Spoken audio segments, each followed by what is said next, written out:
A lot of cattle market news this past week with the release of two USDA reports. Here to talk about it, Dr. Derrell Peel, our OSU Extension livestock marketing specialist. And Derrell, let's dive right in with this mid-year cattle report and what it told you about the cattle cycle.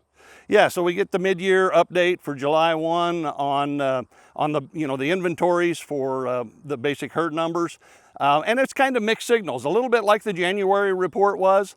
The overall cattle number, the total cattle inventory was basically unchanged, up just fractionally, but the beef cow herd was down again as it was in January, about 0.7%. But the beef replacement heifer number was up about 2.7%.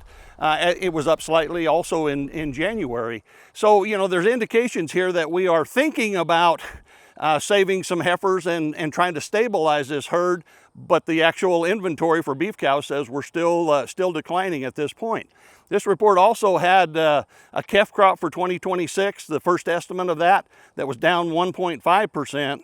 And out of the various inventory categories, we estimate a feeder supply that's down 0.6%. So overall, it looks like we're still getting smaller, but trying to stabilize. Let's talk also about the July cattle on feed report. You're analyzing that. What is that telling you about livestock in feedlots? Yeah, so the feedlot, the monthly cattle on feed report, June placements were down 2.9%. June marketings were down 2.7%. And so the on-feed inventory came in at 2.2% above July 1 last year.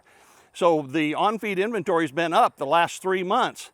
But that can be a little misleading. It's not up because we have more cattle. It's up because feedlot marketings have slowed down more than placements have slowed down. So we've continued to put cattle in the feedlot. We're not marketing them as fast, and so that's letting the on-feed inventory accumulate. The USDA this past week also announcing a plan to begin reopening the border with the United States and Mexico. What are some of the implications that you're keeping an eye on for the markets? Yeah, so the plan calls for towards the end of August to open the border in Arizona at Douglas to allow some cattle imports to begin coming in. That'll be a slow process. If it goes well and, no hitches initially in that, then some weeks later, they didn't say a date, they would consider opening the ports in New Mexico at Columbus and Santa Teresa. So, this begins a process the industry's been waiting on for a long time.